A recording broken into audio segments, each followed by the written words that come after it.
ನಿನ್ನೆ ಅಷ್ಟೇ ಮೆಡಿಕಲ್ ಮುಗೀತು. ಸೊ ಭಾಳ ಜನ ಕೇಳ್ತಾ ಇದ್ರಿ ಮೆಡಿಕಲ್ ಏನಾಯ್ತು ಏನಾಯ್ತು ಅಂತೇಳಿ. ಸೊ ಮೊದಲಿಗೆ ಹೇಳ್ತೀನಿ, ನಾನು ಆಲ್ರೆಡಿ ಒಂದು ಟಿ ಎ ಬಗ್ಗೆ ಇನ್ಫಾರ್ಮೇಷನ್ ಕೊಡೋ ಒಂದು ವಿಡಿಯೋ ಮಾಡಿದ್ದೆ. ಸೊ ಅದನ್ನು ನಾನು ಡಿಲೀಟ್ ಮಾಡಿದ್ದೀನಿ, ಯಾಕಂದರೆ ತುಂಬ ರಿಸ್ಕ್ ಇದೆ. ಸೊ ಇವಾಗಲೂ ಕೂಡ ನಾನು ಮೆಡಿಕಲ್ ಬಗ್ಗೆ ಹೇಳಬೇಕಾದ್ರೆ ಯಾವುದನ್ನ ರಿವ್ಯೂ ಮಾಡೋ ಹಾಗಿಲ್ಲ. ನಾನು ಆ್ಯಕ್ಚುಲಿ ರಿವ್ಯೂ ಮಾಡೋದಿಲ್ಲ ಇದನ್ನು, ಯಾಕಂದರೆ ತುಂಬ ರಿಸ್ಕ್ ಆಗುತ್ತೆ. ಈಗ ಆಲ್ರೆಡಿ ನಾನು ಅಲ್ಲಿದೇನು ವಿಡಿಯೋ ಮಾಡಿಲ್ಲಪ್ಪ ಅಂತಂದರೂ ನನಗೆ ವಾರ್ನಿಂಗ್ ಕೂಡ ಬಂದಿತ್ತು. ಸೊ ಹೀಗಾಗಿ ನಾನೇನು ಟಿ ಎ ಬಗ್ಗೆ ಇನ್ಫಾರ್ಮೇಷನ್ ಕೊಡೋಕಂತ ಮಾಡಿದ್ದೆ. ನಾನು ಆ ಥರ ಒಳಗಿನ ವಿಡಿಯೋ ಆಯಿತು ಆ ಥರ ಏನು ಮಾಡಿರಲಿಲ್ಲ. ಜಸ್ಟ್ ಒಂದು ಹಾಗೆ ಇನ್ಫಾರ್ಮೇಷನ್ ಕೊಡೋನು, ಎಷ್ಟು ಜನ ಬಿಡ್ತಾ ಇದ್ದಾರೆ ಈ ಥರ. ಸೊ ಈ ರೀತಿಯಾಗಿ ಹೇಳಿದ್ದೆ ನಾನು. ನನಗೆ ಸೊ ವಾರ್ನಿಂಗ್ ಬಂತು ಅಲ್ಲಿ ಹೋದಾಗ. ಈಗ ಅದಕ್ಕಾಗಿ ನಾನು ಏನು ಮಾಡ್ತಾ ಇದ್ದೇನೆ ಅಂದರೆ, ಮೆಡಿಕಲ್ ಬಗ್ಗೆ ಏನು ಹೇಳಲ್ಲ, ರಿವ್ಯೂ ಮಾಡೋಕ್ಕಾಗಲ್ಲ. ಜಸ್ಟ್ ಏನಾಯಿತು ಹೋಗಿದ್ದು ಬಿಟ್ಟಿದ್ದು ಅಷ್ಟೇ ಹೇಳೋದಿಲ್ಲಿ. ಯಾಕೆ ತುಂಬ ರಿಸ್ಕ್ ಆಗುತ್ತೆ. ಆಮೇಲೆ ನನಗೇನಾದರೂ ಆದರೆ ಯಾರು ಕೂಡ ಬರಲ್ಲ, ಮತ್ತು ನನಗೇನಾದರೂ ನಾನು ಹೋರಾಟ ಮಾಡ್ಬೇಕಲ್ಲಿ. ಯಾರು ಬಿಡ್ಸಕ್ಕೆ ಬರಲ್ಲ, ಏನು ಮಾಡಲ್ಲ. ಸೊ ವಾರ್ನಿಂಗ್ ಬಂದಿತ್ತು, ಹೇಳಿದರು ಸುಮ್ಮನೆ ಡಿಲೀಟ್ ಮಾಡಂತೇಳಿ. ಆ ಥರ ನಾನು ಏನು ಕೆಟ್ಟ ಉದ್ದೇಶ ಇಟ್ಕೊಂಡು ಏನು ಮಾಡಿರಲಿಲ್ಲ, ಜಸ್ಟ್ ಇನ್ಫಾರ್ಮೇಷನ್ ಕೊಡೋಕಂತ ಮಾಡಿದ್ದೆ. ಈಗ ಇನ್ನು ಮೆಡಿಕಲ್ ಬಗ್ಗೆ ಹೇಳ್ಬೇಕಂದ್ರೆ 29ಕ್ಕೆ ನಮ್ದು ಮೆಡಿಕಲ್ ಇತ್ತು. ನಾನು ಮೊದಲೇ ಹೇಳ್ತೀನಿ, ರಿವ್ಯೂ ಅಂತೂ ಮಾಡಲ್ಲ. ಯಾವ ರೀತಿ ಚೆಕ್ ಮಾಡ್ತಾ ಇದ್ದಾರೆ, ಏನು ಮಾಡ್ತಾ ಇದ್ದಾರೆ, ಎಷ್ಟು ಜನ ಹಿಡಿದ್ರು, ಮೆಡಿಕಲ್ ಎಷ್ಟು ಜನ ಪಾಸ್ ಆದ್ರು, ಏನು ಹೇಳಲ್ಲ. ಅದ್ರ ಬಗ್ಗೆ ನನಗೆ ಗೊತ್ತೂ ಇಲ್ಲ. ಈಗ ನಾನು 29ಕ್ಕೆ ಮೆಡಿಕಲ್ ಇತ್ತು. ಸೊ 30ಕ್ಕೆಲ್ಲ ಮುಗೀತು. ಏನಾಯ್ತಪ್ಪ ಅಂದರೆ, ಮೆಡಿಕಲ್ಲು ಫ್ರೆಶ್ ಆಗಿ ಪಾಸ್ ಆಯಿತು ಅಷ್ಟೇ. ಮೆಡಿಕಲ್ ಟಿ ಆರ್ ಮೇಲಿದ್ದು ಮೆಡಿಕಲ್ ಅದು ಬೆಳಗಾವಿ ಒಳಗೇನಿತ್ತು, ಅದು ಫ್ರೆಶ್ ಆಗಿ ಪಾಸ್ ಆಯಿತು. ಇನ್ನು ನೆಕ್ಸ್ಟು ಜನವರಿ 18ಕ್ಕೆ ಎಕ್ಸಾಮ್ನ ಕೊಟ್ಟಿದ್ದಾರೆ. ಸೊ ಎಕ್ಸಾಮ್ನ ಅಟೆಂಡ್ ಆಗಬೇಕು. ನಂಗೆ ಆ ಸಿಲೆಬಸ್ ಬಗ್ಗೆ ಅಷ್ಟೊಂದು ನಾಲೆಜ್ ಇಲ್ಲ. ಸೊ ಇನ್ನು ನೋಟ್ಸು ಅದು ಇದು ಕಲೆಕ್ಟ್ ಮಾಡಿ ಓದ್ಕೊಂಡು ಜನವರಿ 18ಕ್ಕೆ ಎಕ್ಸಾಮ್ ಬರೀಬೇಕು. ನಾನು ಹೇಳಿದ್ದೆ ಮೊದಲೇ ವಿಡಿಯೋದಲ್ಲಿ, ಏನು ಹೇಳಿದ್ದೆ, ನಿಮ್ಗೆ ರಿವ್ಯೂ ಮಾಡ್ತೀನಿ, ಮೆಡಿಕಲ್ ಏನು ಚೆಕ್ ಮಾಡ್ತಾ ಇದ್ದಾರೆ, ಹೇಗೆ ಚೆಕ್ ಮಾಡ್ತಾ ಇದ್ದಾರೆ, ಎಷ್ಟು ಜನ ಪಾಸ್ ಆದರು, ಎಷ್ಟು ಜನ ಫೇಲ್ ಆದರು. ಸೊ ಈ ರೀತಿ ಹೇಳ್ಬೇಕಂತ ಅಂದ್ಕೊಂಡಿದ್ದೆ. ಬಟ್ ಅದು ನನಗೆ ಅಷ್ಟಲ್ಲ, ಅಲ್ಲಿ ಅಷ್ಟು ಗೊತ್ತಾಗಲ್ಲ ಯಾರು ಪಾಸ್ ಇರಲಿಲ್ಲ. ಗೊತ್ತಾದರೂ ಕೂಡ ಹೇಳೋ ಹಾಗಿಲ್ಲ, ಯಾವುದನ್ನು ಕೂಡ ರಿವ್ಯೂ ಮಾಡೋ ಹಾಗಿಲ್ಲ. ಸೊ ಇದನ್ನೇನು ಹೇಳ್ತಾ ಇದ್ದೀನಿ, ಪಾಸ್ ಆಗಿದ್ದೀನಿ ಫೇಲ್ ಆಗಿದ್ದೀನಿ ಅಂತ ಹೇಳ್ಬೋದು, ಇದ್ರದ್ದು ಏನು ಸಮಸ್ಯೆ ಇಲ್ಲ. ಸೊ ಇದಕ್ಕೆ ನನಗೂ ಗೊತ್ತಾಗುತ್ತೆ ಯಾವುದನ್ನು ಹೇಳಬೇಕು ಹೇಳಬಾರ್ದು ಅಂತೇಳಿ. ಸೊ ಅದನ್ನು ಹೇಳಿದ್ದು ನಂದು ಅದು ಮೊದಲೇ ಅವ್ರ ಪ್ರಕಾರ ಏನು ತಪ್ಪಾಗಿತ್ತು ಅಂತ ಅಂದ್ಕೊಳ್ತೀನಿ. ಈಗ ಪಾಸ್ ಆಯಿತು ಫೇಲ್ ಆಯಿತು ಅಂತ ಹೇಳಿದರೆ ಅದಕ್ಕೇನು ಅಂಥದ್ದು ವಾರ್ನಿಂಗ್ ಬರುವಂಥದ್ದು ಏನು ಇರೋಂಗಿಲ್ಲ. ಸೊ ಇದು ನಾರ್ಮಲ್. ಅದು ಏನಾದರೂ ಈ ಥರ ಚೆಕ್ ಮಾಡ್ತಾ ಇದ್ರೆ, ಆ ಥರ ಚೆಕ್ ಮಾಡ್ತಾ ಇದ್ರೆ, ನಾನು ಏನಾದರೂ ಹೇಳಿದರೆ ಸೊ ವಾರ್ನಿಂಗ್ ಬರುವಂಥ ಚಾನ್ಸಸ್ ಭಾಳ ಇರುತ್ತೆ, ಆ್ಯಂಡ್ ಪನಿಷ್ಮೆಂಟ್ ಕೂಡ ಇರುತ್ತೆ. ಸೊ ಹೀಗಾಗಿ ಮೆಡಿಕಲ್ ಅಂತೂ ಕೇಳ್ತಾ ಇದ್ರಿ, ಕಮೆಂಟ್ ಮಾಡಿ ಮತ್ತು ಫೋನ್ ಮಾಡಿ ಮತ್ತು ಕಾಲ್ ಮಾಡಿ ಕೇಳ್ತಾ ಇದ್ರು. ಸೊ ಅವ್ರಿಗೆಲ್ಲ ಉತ್ತರ ಕೊಡ್ಬೇಕಂತೇಳಿ. ಸೊ ಮೆಡಿಕಲ್ ಫ್ರೆಶ್ ಆಯಿತು. ಇನ್ನು ಹೇಳಿದೆಲ್ಲ ಜನವರಿ 18ಕ್ಕೆ ಎಕ್ಸಾಮ್ ಇದೆ, ಅದನ್ನು ಓದ್ಕೋಬೇಕು. ನೆನೆ ಸಿಲೆಬಸ್ ಅದು ಇದೆಲ್ಲ ಕಲೆಕ್ಟ್ ಮಾಡಿ. ಸೊ ಇಷ್ಟು ಇರುವಂಥದ್ದು. ಏನಾಗುತ್ತೆ ಗೊತ್ತಿಲ್ಲ. ಚೆನ್ನಾಗಿ ಓದಬೇಕು, ಒಟ್ಟಿನಲ್ಲಿ ಚೆನ್ನಾಗಿ ಓದ್ಕೊಂಡು ಪಾಸ್ ಮಾಡಿಕೊಂಡ್ರೆ ಜಾಬ್ ಆಗುತ್ತೆ. ಇಲ್ಲ ಅಂತಂದರೆ ಮತ್ತೆ 1 ವರ್ಷದಲ್ಲಿ ಕಾಯಬೇಕಾಗತ್ತೆ. ಮತ್ತೆ 1 ವರ್ಷದಲ್ಲಿ ಧಾರವಾಡದಲ್ಲಿ ಬರಬೇಕು, ಇಲ್ಲೇ ಇದ್ದು ಊಟ ಮಾಡೋದು ಅಥವಾ ಇಲ್ಲೇ ಅಡ್ಡಾಡೋದು, ಇಲ್ಲೇ ನಾವು ಅಡುಗೆ ಮಾಡ್ಕೊಳ್ಳೋದು, ಇದೇ ಮತ್ತು 1 ವರ್ಷ ಕಂಟಿನ್ಯೂ ಆಗುತ್ತೆ. ಸೊ ಏನಾಗುತ್ತೆ ಗೊತ್ತಿಲ್ಲ ಈ ವರ್ಷ. ಒಟ್ಟಿನಲ್ಲಿ ಚೆನ್ನಾಗಿ ಎಕ್ಸಾಮ್ ಓದ್ಕೋಬೇಕಷ್ಟೆ, ಓದಲಿಲ್ಲ ಅಂದರೆ ಯಾವುದೂ ಆಗಲ್ಲ. ಸೊ ಅಷ್ಟು ಹೇಳ್ಬೇಕಂತ ಅನಿಸ್ತು. ನೀವು ಬೇಜಾರು ಮಾಡ್ಕೋಬೇಡ್ರಿ. ಮತ್ತು ಏನು ರಿವ್ಯೂ ಮಾಡಂತ ಕಮೆಂಟ್ನೂ ನೋಡಿದೆ ನಾನು. ಸೊ ರಿವ್ಯೂ ಮಾಡೋಕ್ಕಾಗಲ್ರಿ, ಸುಮ್ಮನೆ ಭಾಳ ರಿಸ್ಕ್ ಇದೆ ಇದು.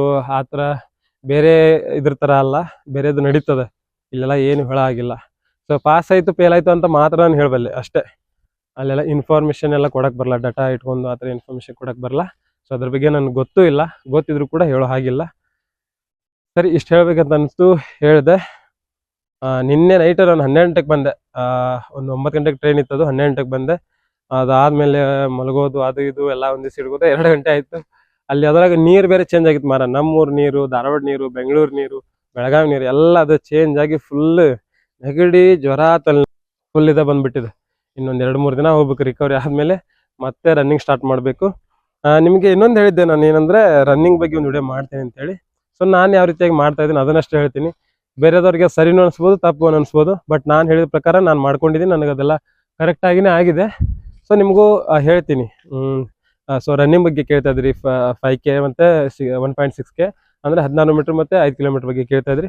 ಸೊ ಅದ್ರ ಬಗ್ಗೆ ನಾನು ಹೇಳ್ತೀನಿ ಯಾವ ರೀತಿಯಾಗಿ ಮಾಡಿದರೆ ನಿಮ್ಮೊಂದು ಅಗ್ನಿವೀರ್ ಆಗಿರ್ಬೋದು, ಮತ್ತು SSGD ಮೇನ್ 5 ಕಿಲೋಮೀಟ್ರ್ ಓಡೋಕ್ಕಾಗಲ್ಲ ಅಂತೀರಿ ನೀವು, ಭಾಳ ಈಸಿ ರೀ ಓಡೋದು. ನೀವು ಒಂದು ಟ್ರಿಕ್ಸ್ ಇಟ್ಕೊಂಡು ನೀವು ಏನಾದರೂ ರನ್ನಿಂಗ್ ಮಾಡಿದರೆ, ಸುಮ್ಮನೆ ಬರೋದು ಓಡೋದು ಆ ಥರ ಇಲ್ಲ. ರನ್ನಿಂಗ್ ಓಡೋಕ್ಕಿಂತ ಮುಂಚೆ ಏನು ಮಾಡಬೇಕು, ರನ್ನಿಂಗ್ ಯಾವ ರೀತಿಯಾಗಿ ಮಾಡಬೇಕು, ರನ್ನಿಂಗ್ ಮಾಡಿದಾದ್ಮೇಲೆ ಏನು ಎಕ್ಸಸೈಸ್ ಮಾಡಬೇಕು, ವಾರದಲ್ಲಿ ಎಷ್ಟು ದಿನ ಮಾಡಬೇಕು, ಯಾವಾಗ ಮಾಡಬೇಕು, ಯಾವಾಗ ಯಾವ ರಿಪಿಟೇಷನ್ ಮಾಡಬೇಕು, ಇವೆಲ್ಲ ಸ್ವಲ್ಪ ನಮಗೆ ಅದ್ರ ಬಗ್ಗೆ ನಾಲೆಜ್ ಇತ್ತಪ್ಪ ಅಂತಂದರೆ ನಾವು ಈಸಿಯಾಗಿ ರನ್ನಿಂಗನ್ನು ಕವರ್ ಮಾಡ್ಬೋದು. ಸೊ ಇಷ್ಟಿರುವಂಥದ್ದು ನಾನು ಮಾಡ್ತೀನಿ, ಅದು ಕರೆಕ್ಟಾಗಿ ಒಂದು ವಿಡಿಯೋ ಮಾಡ್ತೀನಿ. ಸೊ ಈಸಿ ಆಗುತ್ತೆ. ನಾನು ಪ್ರಾಕ್ಟೀಸ್ ಮಾಡೋದು ಧಾರವಾಡದಲ್ಲಿ RN ಶೆಟ್ಟಿ ಗ್ರೌಂಡಲ್ಲಿ ಪ್ರಾಕ್ಟೀಸ್ ಮಾಡ್ತೀನಿ. ಇನ್ನೂ ಕಡಿಮೆ ಮಾಡ್ತೀನಿ, ಯಾಕಂದರೆ TA ರ್ಯಾಲಿ ಇತ್ತಂತೇಳಿ, ಯಾಕಂದರೆ ನಮ್ಮ ಧಾರವಾಡದಲ್ಲಿ ಅಷ್ಟೊಂದು ಊಟ ಕರೆಕ್ಟ್ ಆಗಲ್ಲ. ಇಲ್ಲಿ ಬಂದು ನಾವೇ ಅಡುಗೆ ಮಾಡ್ಕೊಳ್ಳೋದು, ನಾವೇ ತಿನ್ನೋದು ಅಷ್ಟು ಕರೆಕ್ಟ್ ಆಗಲ್ಲ. ಸೊ ಅದಕ್ಕೆ ನಾನು RN ಶೆಟ್ಟಿಯಲ್ಲಿ ಮತ್ತು ಬಿಟ್ಟರೆ KCDಯಲ್ಲಿ. ಈಗ KCD ಕಡಿಮೆ ಮಾಡಿದ್ದೀನಿ, ಯಾಕಂದ್ರೆ ಅಲ್ಲಿ ಫುಲ್ ಧೂಳು ಬರೋ ಸಂಬಂಧ ಗಂಟ್ಲಿಗೆಲ್ಲ ನೋವಾಗುತ್ತೆ.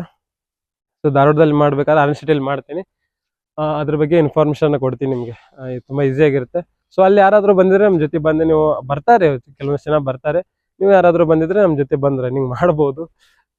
ಯಾಕಂದರೆ ಒಬ್ರಿಗೊಬ್ರು ಚೆನ್ನಾಗಿ ಓಡ್ಬೋದು, ಅಲ್ಲಿ ಗೊತ್ತಾಗುತ್ತೆ. ಮೊದಲು TA ರ್ಯಾಲಿ ಇತ್ತಂತೇಳಿ ನಾನು ಜಾಸ್ತಿ ಪ್ರಾಕ್ಟೀಸ್ ಮಾಡ್ತಿದ್ದೆ. ತುಂಬ ಮಾರ್ನಿಂಗ್ ಆಯ್ತು ಈವ್ನಿಂಗ್ ಆಯಿತು ತುಂಬ ಹಾರ್ಡ್ ಪ್ರಾಕ್ಟೀಸ್ ಮಾಡ್ತಿದ್ದೆ. ಈಗ ಯಾವುದು ರ್ಯಾಲಿ ಇಲ್ಲ, ಹೌದಾ. ಮೊದಲು SSGD ರ್ಯಾಲಿ ಇತ್ತು, ಅದೆಲ್ಲ ನಾರ್ಮಲ್ 24 ನಿಮಿಷ ಇರುತ್ತೆ, ಅದೆಲ್ಲ ಮಾಡ್ಕೊಳ್ಬೋದು. ಅದೆಷ್ಟು ಒಂದು ವಾರ ಪ್ರಾಕ್ಟೀಸ್ ಮಾಡಿದ್ರೆ ಸಾಕು, ಅದೆಲ್ಲ ಕವರ್ ಮಾಡ್ಕೊಳ್ಬೋದು. ಬಟ್ ಈಗ TA ರ್ಯಾಲಿ ಇತ್ತಂತೇಳಿ ಹಾರ್ಡ್ ಪ್ರಾಕ್ಟೀಸ್ ಬೇಕಾಗಿತ್ತು, ಸೊ ಹಾರ್ಡ್ ಪ್ರಾಕ್ಟೀಸ್ ಮಾಡಿದೆ. ಇನ್ನು ಸ್ವಲ್ಪ ಮಟ್ಟಿಗೆ ಕಡಿಮೆ ಮಾಡ್ತೀನಿ. ಹೇಳಿದೆಲ್ಲ, ಇಲ್ಲಿ ಧಾರವಾಡದಲ್ಲಿ ಊಟದ ಭಾಳ ಸಮಸ್ಯೆ ಇರುತ್ತೆ. ಈ ಊಟ ತಿನ್ಕೊಂಡು ಓಡೋಕ್ಕಾಗಲ್ಲ. ಕೆಲವೊಂದು ದಿನ ಇಂದಿರಾ ಕ್ಯಾಂಟೀನ್ ಊಟ ಆಗಿರ್ಬೋದು, ಕೆಲವೊಂದು ದಿನ ನಾವು ಮಾಡ್ಕೊಂಡಿರ್ತೀವಿ, ಇನ್ನೂ ಕೆಲವೊಂದಿಗೆ ಬೇರೆ ಕಡೆ ಮಾಡಿರ್ತೀವಿ. ಈ ಊಟ ತಿನ್ಕೊಂಡು ನಾವು ಅಷ್ಟು ರನ್ನಿಂಗ್ ಮಾಡೋಕೆ ಆಗೋದೇ ಇಲ್ಲ. ಸೊ ಈಗ ಸದ್ಯಕ್ಕೆ ಈ ಊಟ ಮಾಡ್ಕೊಂಡೆ ಸ್ವಲ್ಪ ರನ್ನಿಂಗ್ ಅದು ಇದೆಲ್ಲ ಚೆನ್ನಾಗಿ ಮಾಡ್ಕೊಂಡಿದ್ದೀವಿ. ಯಾಕಂದ್ರೆ ಜಾಸ್ತಿ ರನ್ನಿಂಗ್ ಮಾಡಿದೀವಿ ಅಂತಂದರೆ ಊಟದ ಪ್ರಮಾಣ ಜಾಸ್ತಿ ಬೇಕಾಗುತ್ತೆ, ಚೆನ್ನಾಗಿರೋ ಊಟ ಬೇಕಾಗುತ್ತೆ. ಬಟ್ ನಮ್ಮ ಕಡೆ ಎನರ್ಜಿ ಇರೋಂಗಿಲ್ಲ ಅಷ್ಟು. ಅದಕ್ಕೆ ಸ್ವಲ್ಪ ಪ್ರಮಾಣದಲ್ಲಿ ರನ್ನಿಂಗನ್ನು ಫಿಟ್ನೆಸ್ಗೋಸ್ಕರ ರನ್ನಿಂಗ್ ಮಾಡ್ತೀನಿ ನಾನು ಅಷ್ಟೇ. ಫಿಟ್ನೆಸ್ ಇರಲಿ, ಬಾಡಿ ಅಂದರೆ ಜೊಳ್ಳ ಆಗಬಾರ್ದು ಅನ್ನೋ ಉದ್ದೇಶಕ್ಕೋಸ್ಕರ ಫಿಟ್ನೆಸ್ಗೋಸ್ಕರ ರನ್ನಿಂಗ್ ಮಾಡ್ತೀನಿ ಅಷ್ಟೇ, ಕಡಿಮೆ ಮಾಡ್ಕೊಂತ ಹೋಗ್ತೀನಿ. ಸೊ ನೆಕ್ಸ್ಟ್ ನಿಮಗೆ ಒಂದೊಂದು ವಿಡಿಯೋ ಮಾಡಿ ಕೂಡ ತಿಳಿಸ್ತೀನಿ. ಇದು TA ರ್ಯಾಲಿದು ಸ್ವಲ್ಪ ಇಷ್ಟು ಹೇಳಬೇಕಿತ್ತು, ಸೊ ಹೇಳಿದೆ. ನಿಮ್ಮ ಮತ್ತೆ ಡೌಟ್ ಇದೆ ಕಮೆಂಟ್ಸು ಮಾಡಿರ್ತೀರ, ಕೆಲವೊಬ್ರು ರಿಪ್ಲೈ ಮಾಡಿರ್ತೀನಿ. ಮೊನ್ನೆ ಯಾರೋ ಹೇಳಿದ್ರು ಕಮೆಂಟ್ಸ್ ಮಾಡಿದ್ದೀವಿ ರಿಪ್ಲೈ ಮಾಡಿಲ್ಲ ನೀವು ಅಂತೇಳಿ. ಅಂದರೆ ನನಗೂ ಸ್ವಲ್ಪ ಅದು ಇದು ಕೆಲಸ, ಮತ್ತು ಈ ಗದ್ದಲದಲ್ಲಿದ್ದೆಲ್ಲ ನಾನು ಬೆಂಗಳೂರಿಂದ ಬಂದು ಅಲ್ಲಿ 10 ದಿನ ಇದ್ದೆ. ಅಲ್ಲಿ 10 ದಿನ ಆಗಿದ್ದು ನೆಕ್ಸ್ಟ್ ಡೇನೇ ಮತ್ತೆ ಬೆಳಗಾವಿಗೆ ಹೋದೆ. ಒಂದೇ ದಿನ ಇಲ್ಲಿ ಧಾರವಾಡದಲ್ಲಿ ಇದ್ದಿದ್ದು. ಸೊ ಹೀಗಾಗಿ ಟೈಮ್ ಸಿಕ್ಕಿರಲಿಲ್ಲ. ಇನ್ನು ಕರೆಕ್ಟಾಗಿ ನಾನು ರಿಪ್ಲೈ ಮಾಡ್ತೀನಿ, ಟೈಮ್ ಇರಲಿಲ್ಲ, ಸೊ ಅದಕ್ಕೆ ಮಾಡಿರಲಿಲ್ಲ. ಸೊ ನೆಕ್ಸ್ಟ್ ನಿಮಗೆ ವಿಡಿಯೋ ಮಾಡ್ತೀನಿ. ಸೊ ವಿಡಿಯೋ ನೋಡಿದ್ದಕ್ಕಾಗಿ ಧನ್ಯವಾದಗಳು.